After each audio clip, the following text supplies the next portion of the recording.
সম্মানিত উপস্থিতি, আজকের কথা হবে ঐক্যের কথা। কাদের সাথে আমাদের ঐক্য চলে, কাদের সাথে আমাদের ঐক্য চলে না, তাই সেইটা নিয়ে কথা হবে। রাসূলুল্লাহ সাল্লাল্লাহু আলাইহি ওয়াসাল্লাম ঐক্যের একটি মানদণ্ড রাসূলুল্লাহ নিজেই দিয়েছেন। হযরত আনাস বিন মালিক রাদিয়াল্লাহু তাআলা আনহু থেকে হাদিস বর্ণিত, মান সাল্লা সালাতানা ওয়াস্তাকবালা কিবলাতানা ওয়া আকালা যাবিহাতানা ফাযাকুমুল মুসলিম লাহু যিম্মাতুল্লাহি ওয়া যিম্মাতু রাসূলুল্লাহি সাল্লাল্লাহু আলাইহি ওয়াসাল্লাম। যারা নাকি আমাদের কিবলাকে কিবলা মনে করে, আমাদের সাথে সালাত আদায় করে, আমাদের জবাকৃত পশু যারা খায়, এই লোকগুলোর সাথে আমাদের একটা ঐক্যের সম্ভাবনা আছে, সেটা দ্বীনের জন্য, ইসলামের জন্য।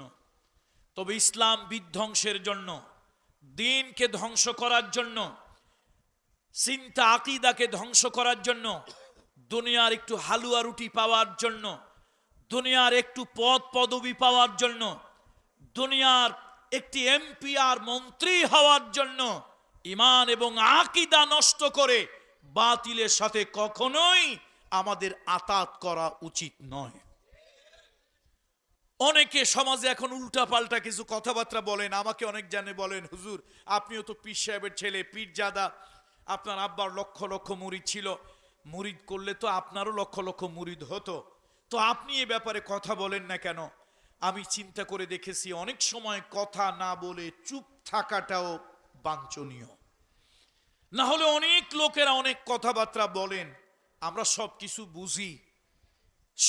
বুঝি। আমরা আসুন, মুসলিম উম্মার ভিতরে ঐক্যের ফাটল ধরানোর জন্য অনেক লোকেরা চেষ্টা করছে, সে ঐক্য বিনষ্ট করা যাবে না। আমরা চেষ্টা করব সর্বশেষ পর্যন্ত মুসলিম উম্মার ভিতরে ঐক্য ধরে রাখার জন্য।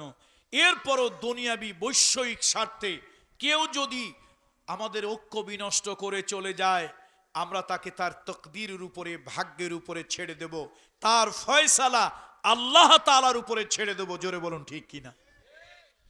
আল্লাহ তাআলা বলেন, ওয়ালা তাকুনু কাল্লাযীনা তাফাররাকু ওয়াখতালাফু মিন বা'দি মা জাআহুমুল বায়িনাত উলাইকা লাহুম আযাবুন আযীম। আল্লাহ তাআলা বলেন, তোমরা তাদের মতো হয়ো না যাদের কাছে মিন বা'দি মা জাআহুমুল বায়িনাত, স্পষ্ট দলিল প্রমাণ, আসমানি গ্রন্থ, ঐশী গ্রন্থ আসার পরেও যারা নাকি শতভাগে, যারা নাকি বিভিন্ন ভাগে বিভক্ত হয়ে আছে, মতানৈক্য করছে, এই লোকগুলোর মতো তোমরা হইও না। তোমাদের কাছে আল্লাহর কোরআন এসেছে, তোমাদের কাছে রসুল এসেছে। আল্লাহর কোরআন পাওয়ার পর রাসূলুল্লাহ সাল্লাল্লাহু আলাইহি ওয়াসাল্লামের মতো একজন শারে, যিনি নাকি আমাদের জন্য দ্বীন এবং শরীয়তকে সুন্দর করে বিস্তারিত বিতফসিল আল্লাহ নবী আমাদের সামনে ব্যাখ্যা, বিশ্লেষণ, তফসির করেছেন, দ্বীনকে সুন্দর করে আমাদের সামনে উপস্থাপন করেছেন। সুতরাং আল্লাহর পক্ষ থেকে কোরআন এলো, আল্লাহর পক্ষ থেকে নবী এলো। এই নবী, এই কোরআন পাওয়ার পরও তোমরা পরস্পর বিচ্ছিন্ন হয়ে যাবে, ইখতিলাফের ভিতরে লিপ্ত থাকবে, এমনটি তোমরা হইও না। যদি তোমরা হও, তাহলে তোমাদের পরিণামটা কি হবে? ওয়া উলাইকা লাহুম আযাবুন আযীম। তাহলে ওই শ্রেণীর লোকদের জন্য রয়েছে কঠিন শাস্তি, পীড়াদায়ক শাস্তি, যন্ত্রণাদায়ক শাস্তি। সুতরাং আল্লাহ তাআলা তাদের মতো হওয়ার জন্য আমাদেরকে নিষেধ করেছেন, বারণ করেছেন, যাদের কাছে স্পষ্ট দলিল আসার পরও তারা নিজেদের বৈষয়িক স্বার্থের জন্য, দুনিয়ার স্বার্থের জন্য, আমাদের শ্রদ্ধাভাজন জসিমউদ্দিন রহমানীর ভাষায় কিছু লোক আছে হালুয়া রুটির জন্য, তারা নাকি দ্বীনের স্বার্থ, ইসলামের স্বার্থ, তারা নাকি ঈমানের স্বার্থ, আকীদার স্বার্থ যারা বিসর্জন দেয় শুধু একটু দুনিয়ার হালুয়া রুটির জন্য, এরকম এক শ্রেণীর লোক আছে কি নাই? সুতরাং আল্লাহ তাআলা নিষেধ করেছেন তাদের মতো হইও না, যাদের কাছে স্পষ্ট নিদর্শন আসার পরেও নানান ভাগে শতভাগে তারা বিভক্ত হয়ে গেছে, হয়ে যাচ্ছে। এই লোকগুলোর মতো তোমরা হইও না। আল্লাহ তাআলা আমাদেরকে একবার রাসূলুল্লাহ সাল্লাল্লাহু আলাইহি ওয়াসাল্লামের তাফসীর ইবনে কাসিরে দেখেছি, রাসূলুল্লাহ সাল্লাল্লাহু আলাইহি ওয়াসাল্লামের কিছু সাহাবীরা তারা মসজিদে নববী অথবা তার পাশে কোথাও বসে পরস্পর কথা বলতেছিল এক জায়গা জমা হয়ে। তো রাসূলুল্লাহর সাহাবী হলেন তারা যারা দুনিয়ার সকল ধন সম্পদের তুলনায় আল্লাহ এবং আল্লাহ রসুলকে ভালোবাসতো, যারা জান্নাতের বিনিময় জীবনের বিনিময় জান্নাত কিনতে প্রস্তুত থাকতো এবং আল্লাহর দ্বীনের জন্য সব থেকে আপন জনকেও যারা পর করতে দ্বিধা করতো না। নবীজির সাহাবীরা, আল্লাহর হাবিবের সাহাবীরা এরকম এক জায়গায় বসে কথা বলতেছিলেন। সাহাবীদের মধ্যে দুই একটা মুনাফিক ছিল। তবুকের যুদ্ধে এরকম ৮০ মুনাফিকের পরিচয় আল্লামা ইবনে কাসির রাহিমাহুল্লাহু তাআলা তাফসীর ইবনে কাসিরে তুলে ধরেছেন। ৮০ জন মুনাফিক নানান অজুহাত দিয়ে তবুকের যুদ্ধে যায় না। এখন রাসূলুল্লাহর সাহাবীরা কথা বলতেছে, ওর মধ্যে দুই একটা মুনাফিকও আছে। মুনাফিকদের ভাবসাব অনেক বেশি, তাদের আবা কাবা জুব্বা, তাদের চাল চলন তসবিহ, তাদের নামাজ, তাদের পাগড়ি ইত্যাদি ভাব দেখলে বাহিরের থেকে মনে হয় বিরাট বড় দরবেশ সাহেব। আসলে দরবেশ না, ধরছে ভেষ। দেখলে মনে হয় জান্নাত থেকে পালিয়ে এসেছে একটু আগে, বাস্তবে ইবলিস শয়তানের খালাতো ভাই। বন্ধুরা আমার, মুরব্বীরা আমার, এরকম দুই একটা মুনাফিক সাহাবীদের সাথে চলে, সাহাবীদের মতো রং ঢঙে চলে, আসলে ওরা মুনাফিক। আর নবীজির সাহাবী, আল্লাহু আকবার, রাসূলুল্লাহর সাহাবীরা কত বড়, রাসূলুল্লাহর সাহাবীরা তাদের ঈমান কত বড়, বিশাল ব্যাপৃতির। বন্ধুরা আমার, এই জন্য আসুন আমাদের সকলেরই সজাগ হতে হবে। এবার ইসলামী আন্দোলন সংগঠনগুলোকে বলি, ইসলামী আন্দোলন সংগঠন আপনারাও রাজনীতি করবেন, মাশাআল্লাহ। ইসলামী রাজনীতি, ধর্মীয় রাজনীতি আমরা চাই। আমাদের দেশে রাজনৈতিক ব্যবসা, ধর্ম ব্যবসা কারা করে? ইলেকশন আসলে যারা মাথায় টুপি দেয়, ইলেকশন আসলে মাথায় যারা পট্টি লাগায়, তসবিহ লাগায়। এক লোক শুনছিলাম ইলেকশনের ক্যাম্পিংয়ে বের হয়েছে, তো কোনো বাড়ি গেলেই কয় ভাই আসরের নামাজটা পড়বো, যায় নামাজ কি আছে তো দেশে। সে বাড়ি থেকে পড়ে আর এক বাড়িতে গেছে, সে বাড়িতে গিয়ে কয় ভাই আসরের নামাজ পড়বো, যায় নামাজটা কি আছে তো পাবলিকে দিছে। আবার আর এক বাড়ি গেছে, ভাই আসরের নামাজের সময় হয়েছে, ওয়াক্ত চলে যায়, যায় নামাজটা দেন, একটু নামাজটা পড়ি। এখন সাথের লোকজনরা কয় স্যার এই প্রায় 18 জায়গায় পড়লেন। কয় জায়গায়? 18 জায়গায় পড়লেন, ব্যাপারটা কি, হাকিকত কি? কয় শোন, এলাকার লোক জানুক আমি নামাজ পড়ি, আমি নামাজ পড়ি, এলাকার লোক জানুক। আচ্ছা বলেন তো, এটা কি আল্লাহর জন্য নামাজ না ইলেকশনে বিজয়ী হওয়ার নামাজ? এটা হলো মুনাফিকি নামাজ, হিপোক্রেসির নামাজ, ভণ্ডামির নামাজ। এই জন্য আসুন প্রকৃত অর্থে আমরা নামাজ পড়ি যার জন্য। এই যুবকেরা ভালো করে শুনুন, ইন্না সলাতি ওয়া নুসুকি ওয়া মাহইয়ায়া ওয়া মামাতি লিল্লাহি রাব্বিল আলামিন।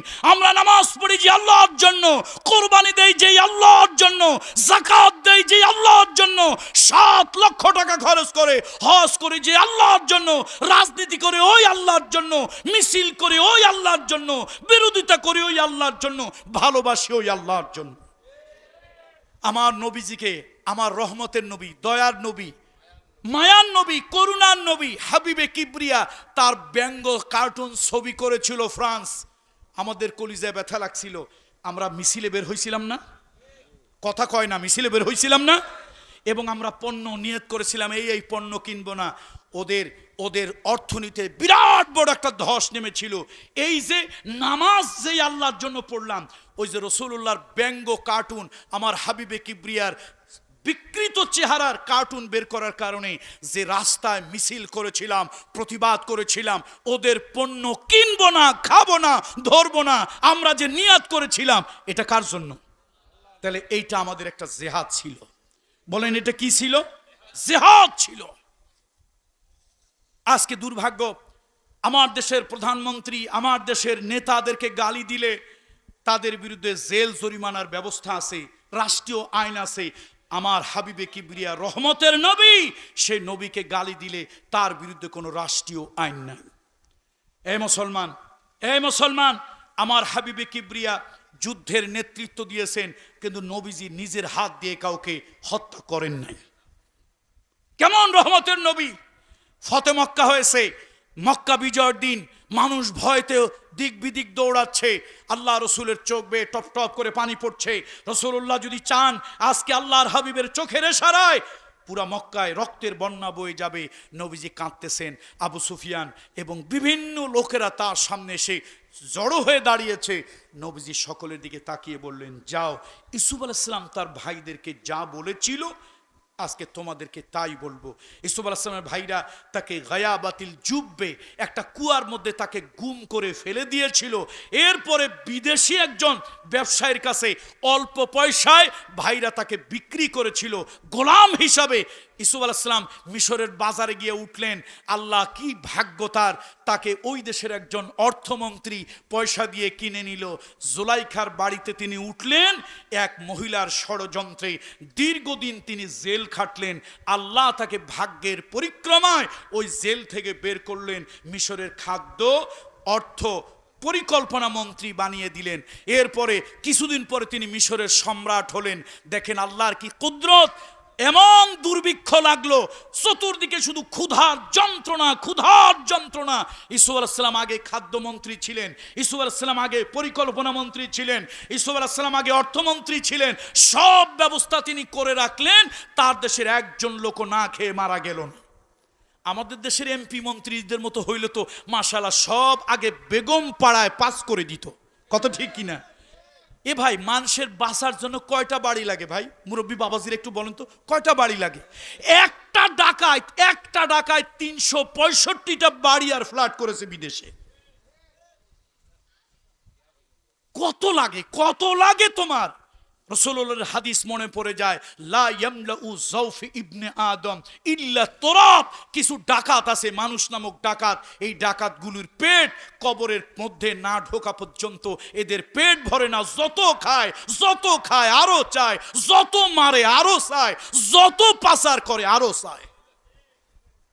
বন্ধুরা আমার, ইউসুফ আলাইহিস সালাম পরিকল্পিতভাবে সব সাজায় গোছায় রেখেছিলেন।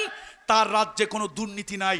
আল্লাহকে যারা ভয় করে, রাষ্ট্রের ক্ষমতায় তারা আসলে, নামাজ যারা পড়ে, রোজা যারা করে, মুত্তাকি পরহেজগার যারা রাষ্ট্রের ক্ষমতায় এলে, ওই রাষ্ট্রের দুর্নীতি বাড়বে না কমবে? অবশ্যই কমবে। এমনকি স্বজন প্রীতি, যেটাকে আমরা বলি নেপিটিজম, সেই নেপিটিজম সেটাও কমে যাবে। একটা হাদিস, সহিহ একটা হাদিস বলতেছি। রাসূলুল্লাহর একজন সাহাবী আবু যর রাসূলুল্লাহর কাছে এসে গেফারি রাদিয়াল্লাহু তাআলা আনহু নবীজির কাছে বললেন, ইয়া রাসূলুল্লাহ, আপনি নতুন রাষ্ট্রের দায়িত্ব গ্রহণ করেছেন, হুজুর আমাকে রাষ্ট্রের এই পদটা দেন।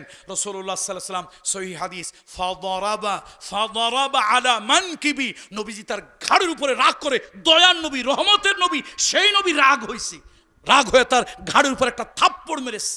নবীজির চেহারা মোবারক লাল হয়ে গেল। রহমতের নবীর আল্লাহ নবী মিম্বারে উঠলেন আর বললেন, শোনো, এই যে রাষ্ট্রের পদ তোমরা আমার কাছে চাও, আমি নতুন রাষ্ট্রের দায়িত্ব নিয়েছি। ইন্নাহা লা আমানাতুন, এই রাষ্ট্রের এই পদগুলি আমানত। কিয়ামতের ময়দানে আল্লাহর আদালতে এ ব্যাপারে জিজ্ঞেস করা হবে। আমি মুহাম্মদ রাসূলুল্লাহ মদিনার দায়িত্ব নিয়েছি, আর তোমরা আমার কাছে এই চাকরি, এই পদের জন্য করো। মুহাম্মদ সাল্লাল্লাহু আলাইহি ওয়াসাল্লাম দলীয়করণ, আত্মীয়করণ, অযোগ্য অথর্ব লোকদেরকে রাষ্ট্রের পদে কখনো চাকরি দেবে না, পদায়ন করবে না। সে রাষ্ট্রে সেইটা আছে নাই।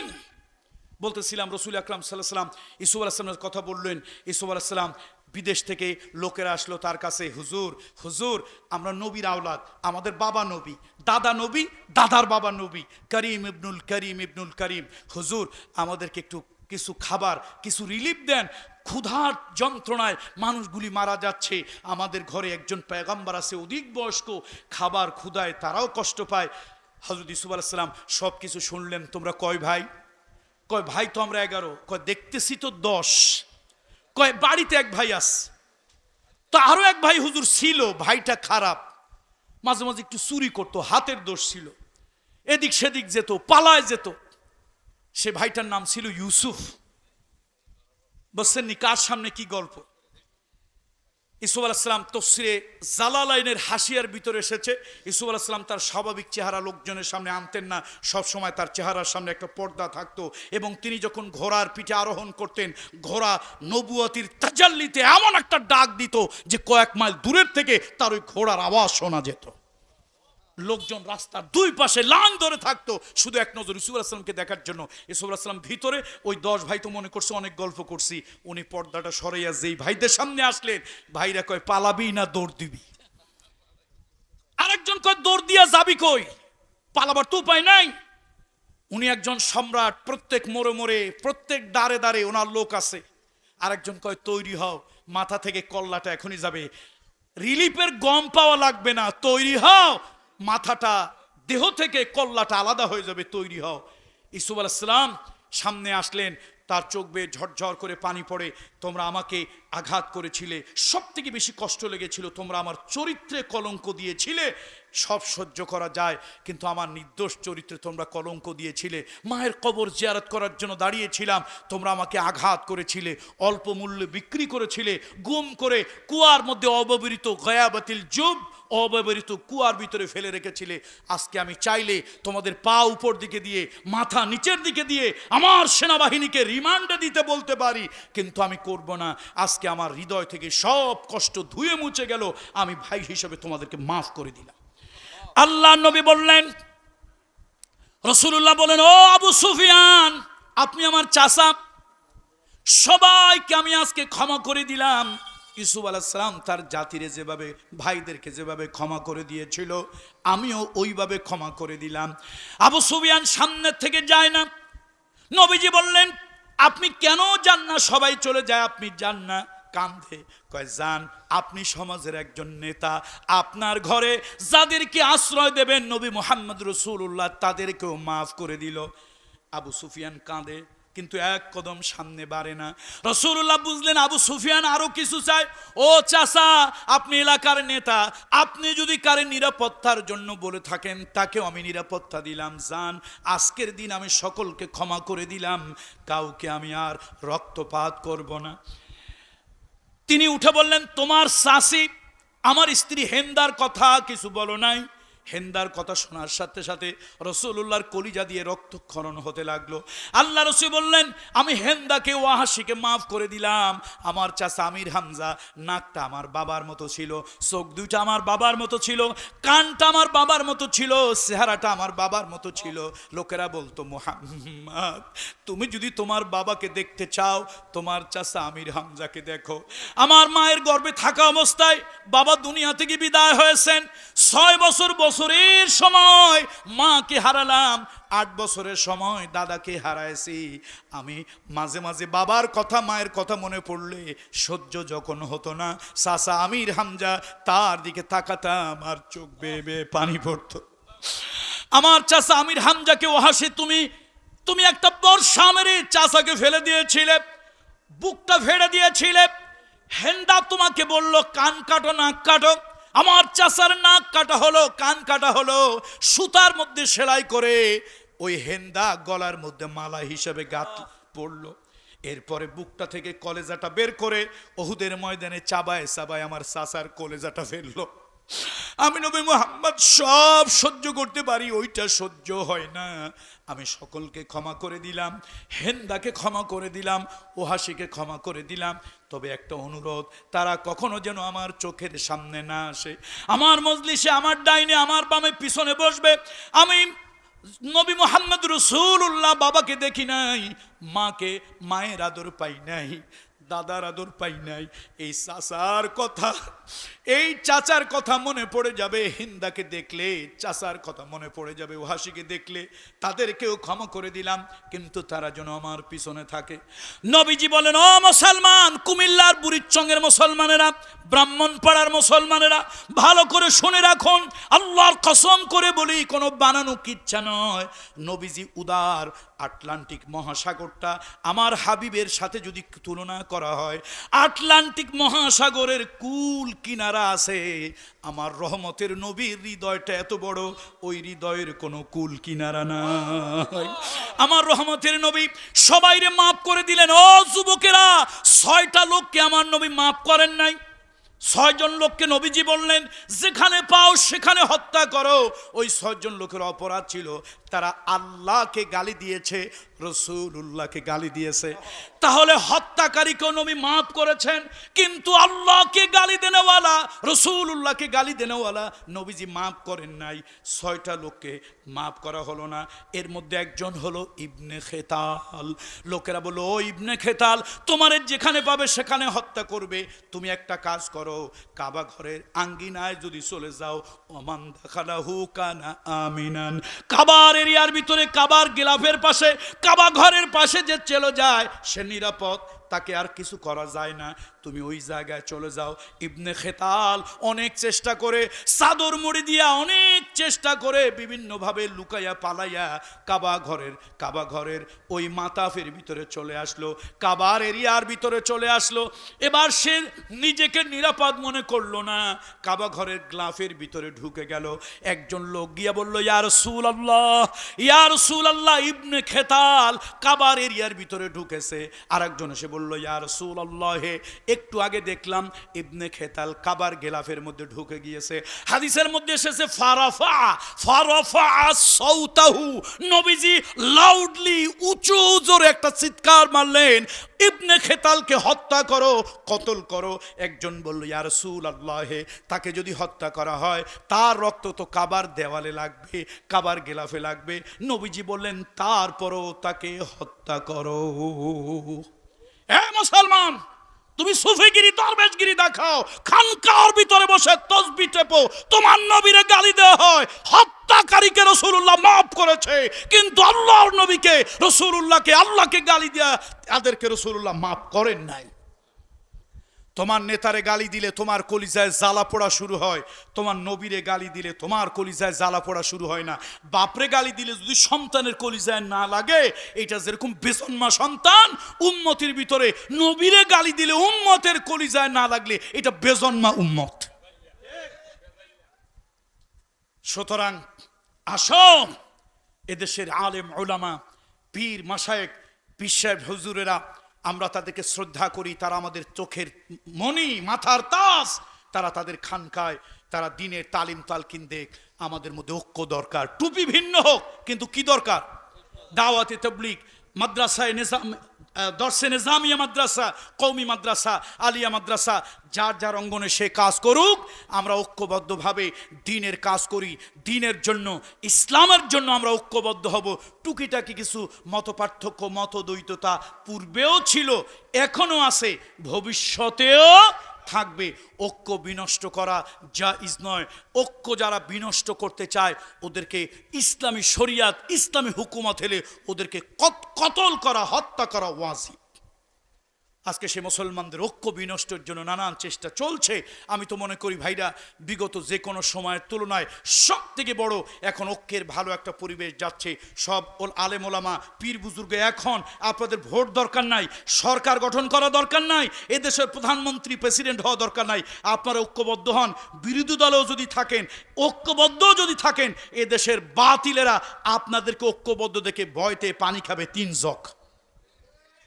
কিন্তু আমরা দুর্ভাগ্য, বাতিলের পাওসাটি, বাতিলের পাশাটা দালালি, গোলামি করি, তারপরে দেশের টুপিওয়ালা দাড়িওয়ালারা কোরআনের জন্য, দিনের জন্য এক হইতে পারি না। কথা ঠিক কিনা বলেন? আসলে পা তো ব্রিটিশের ছাড়ছি, ব্রিটিশের পা ছাড়তে ছাড়তে, ইন্ডিয়ার পা ছাড়তে ছাড়তে পাশাটা অভ্যাস হয়ে গেছে আমাদের। এই অভ্যাস পরিবর্তন করতে পারছি না। আল্লাহ তাআলা আমাদের প্রতি রহম করুন। তাহলে আল্লাহ তাআলা তাদের মতো হতে নিষেধ করেছেন যারা নাকি সুস্পষ্ট দলিল প্রমাণ আসার পরেও নিজেরা বিভেদ হয়ে যায়। আল্লাহ তাআলা তাদের থেকে দূরে থাকতে বলেছেন। এবং উলাইকা লাহুম আযাবুন আযীম, তাদের জন্য রয়েছে কঠিন কঠোর শাস্তি। সেই শাস্তি আমরা পাবো না। আমরা ঐক্যবদ্ধ, আমরা এক থাকতে রাজি আছি তো সবাই? লিল্লাহে তাকবীর, লিল্লাহে তাকবীর, নারায়ে তাকবীর। আলহামদুলিল্লাহ, কোরআন সুন্নাহর আলো ঘরে বাহিরে জালো। কোরআন সুন্নাহর আলো ঘরে বাহিরে জালো। আল্লাহ আমাদের সকলকে ঐক্যবদ্ধ থাকার তৌফিক দেখ, ইসলামপন্থী হয়ে থাকার তৌফিক দেখ, আখেরাতপন্থী হয়ে থাকার তৌফিক দেখ, দিনপন্থী হয়ে থাকার তৌফিক দেখ। হাদা মা ইনদি ওয়াল ইলমু ইনদাল্লাহ আলাইহি তাওয়াক্কালতু ওয়া ইলাইহিল উনীব। আমার জন্য আপনারা সকলে দোয়া করবেন, আমি আপনাদের জন্য দোয়া করব।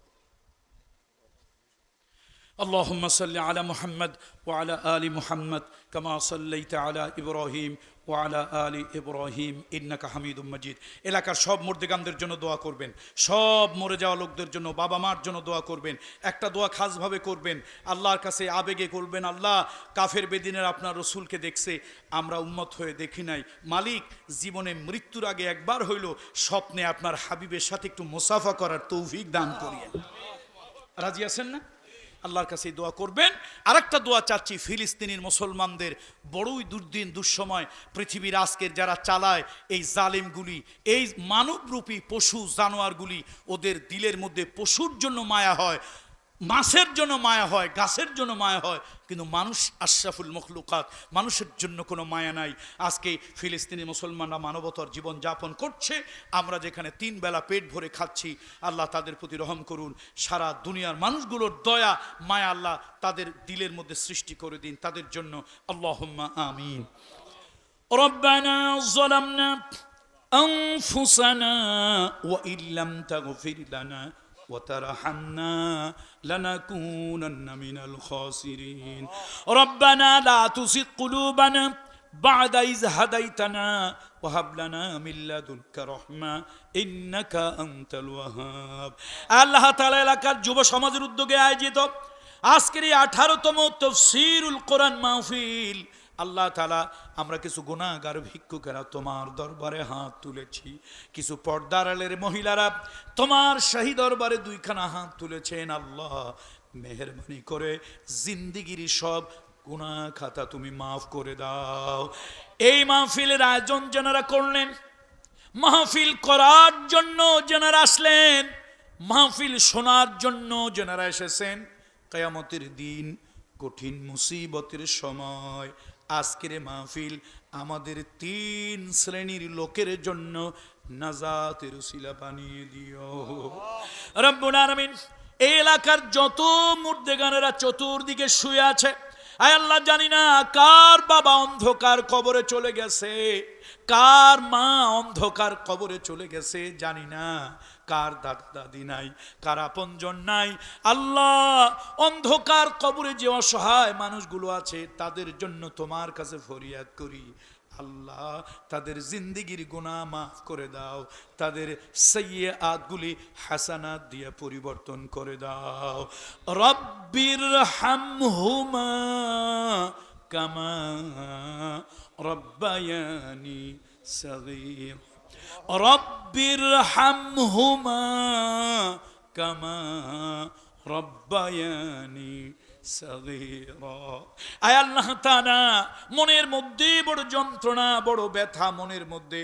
আবু জাহাল তোমার রসুলকে দেখলো, আবু লাহাব তোমার রসুলকে দেখলো, মক্কার জালিম কাফেরেরা তোমার হাবিবের গায়ে যারা পাথর মারলো, রক্ত ঝরালো, ওই জালিমেরা হাবিবে কিবরিয়ার পবিত্র চেহারা মোবারক দেখতে পারলো, কিন্তু উম্মত হয়ে আমরা তোমার হাবিবকে দেখতে পারলাম না। রব্বুল আলামিন, আজকের তাফসীর মাহফিল থেকে তোমার দরবারে চোখের পানি ছেড়ে দিয়া ফরিয়াদ করি, আল্লাহ, জিন্দেগিতে একবারের জন্য হলেও, একদিনের জন্য হলেও স্বপ্নের ভিতরে রাসূলুল্লাহর সঙ্গে মুসাফা করা নসিব করে দিও। মক্কা যাওয়ার তামান্না, মদিনা জিয়ারতের বাসনা যাদের দিলের মধ্যে আছে, সোনার মক্কা মদিনা জিয়ারত নসিব করে দিও। আল্লাহ, যুবক ছেলেপেলেগুলি যে বাবা মার, এই যুবকেরা কষ্ট করে এত সুন্দর আয়োজন বৃষ্টির দিনে করেছে, আল্লাহ, এই যুবকদের বাবা মাকে তুমি কিয়ামতের দিন নূরের তাজ পরায় দিও। এই যুবকেরা যারা চাকরি করে, ব্যবসা করে, ব্যবসা চাকুরির ভিতরে বরকত দান করিও।